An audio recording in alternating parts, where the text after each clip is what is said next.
the experience of going abroad to study is it puts you in another box. It opens your mind to other things. In secondary school over here, like I feel that, the curriculum is designed for you to just read and pass. And the opportunities I got in the UK was more than that. You're able to communicate with your lecturers. You're able to communicate, have little groups, focus groups as well, where you learn from other people and other people's experiences. The experience you get in the UK, primarily, I think, is learning to think outside the box.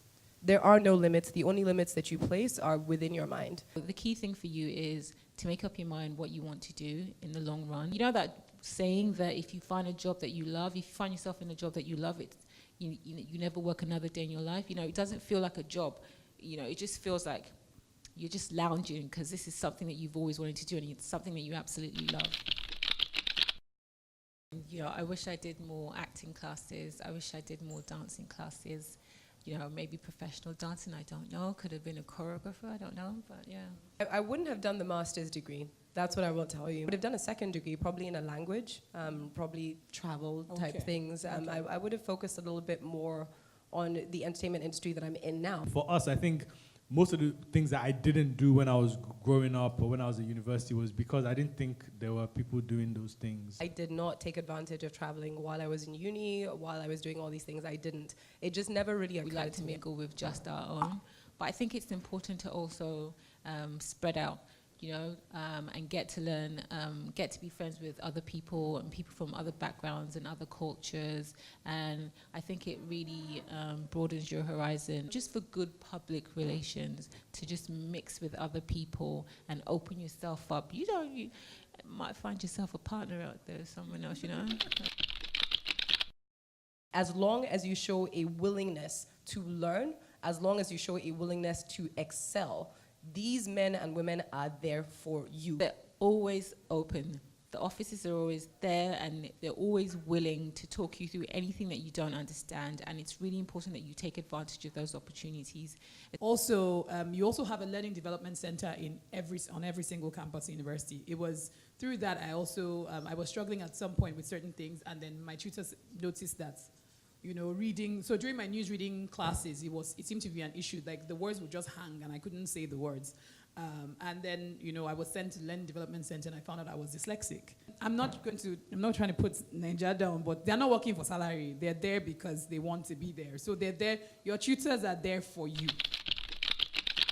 You will always find that, when you go back, you might link up with your friends just for a quick drink or whatever, and you talk about what it is you're doing, they'll be able to hook you up. I can't even tell the amount of contacts music-wise that friends I had at uni have hooked me up with. But one of the best experiences for me was actually living at student accommodation for a year, because you're forced to interact with people, you're forced to meet people, you're forced to talk to people, and I can't place enough value about how many friends I met living at student accommodation for that 1 year. Sometimes people who were your schoolmates can actually be your referees for something because of the field that they're in, because of the people that they've become as well. I have quite a few friends from both university and secondary school out in Dubai, and so I went over. I paid for nothing. I genuinely thought, they'll put me in a little shack. They took me around everywhere, paid for my entertainment. You get a couch all over the world to sleep in.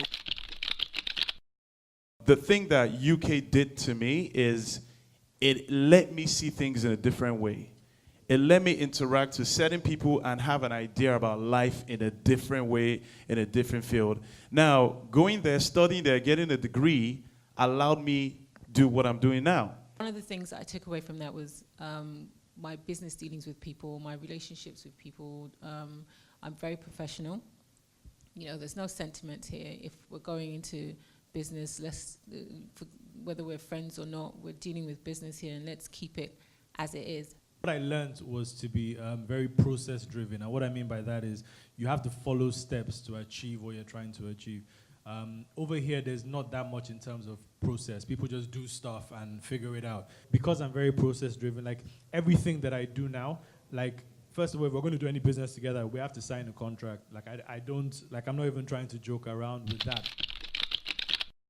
I was very, very scared because as a parent, you've invested so much in your child's education, and you hear that he's doing something that isn't what he or she expected. So he was scared. But I think what helped me out was the fact that I still had my 9 to 5. I hadn't dropped that. The fact that I had a degree. So he knew that whatever happened, I can still go back and work. And most importantly, the fact that I had a business plan. There was a way, there was somewhere I was trying to achieve. It wasn't just, I just want to DJ. No, there was a bigger picture besides DJing. If you are aggressive to the point where I fear for my personal safety, and I can insinuate that I do, I call the police. They took statements from me, took statements from her. For the next 2 months, I was receiving letters about, we understand you've been a victim of racial abuse. Would you like some counseling? Would you like some help? There's a lot of different situations, from people asking, can they touch my hair? Is it like Velcro? To babies pointing at me and crying, to all sorts of different things I experienced. But then, like she said, it showed me that, like, you know, at that place, there was, imagine like maybe a village in Nigeria, maybe like 100 years ago, when the first white person came there. Like, there's going to be people that are afraid, there are going to be people that are upset, there are going to be people that hate the person. Like, so it's really like ignorance to a certain extent. And I heard that in the UK, outside your academic work, the UK is kind of boring. Like some of my friends, They are dry. No, you have to open your mind to other kinds of interesting things. They are first, and you know the beauty of the UK is there are lots of free things to go to. In Nigeria, where you have to pay for everything, there are a lot of free things. There are galleries, there are museums, there are art, there are fairs, there are festivals, food festivals. Try and just believe in yourself. You're here for a reason. Your parents have hustled hard to get you to this opportunity, and learn some more things or take advantage of the opportunities there. So wherever you find yourself, just look around. There's different things you can learn, different people you can meet. Be open in life, you know, not too open, but open enough. Understand? Make friends, work hard, stay focused, open your mind to cultures and so much around you. Take advantage of the structures on campus. So whether it's the organizations, the events that are happening, the things that are going on, the people that are there as well.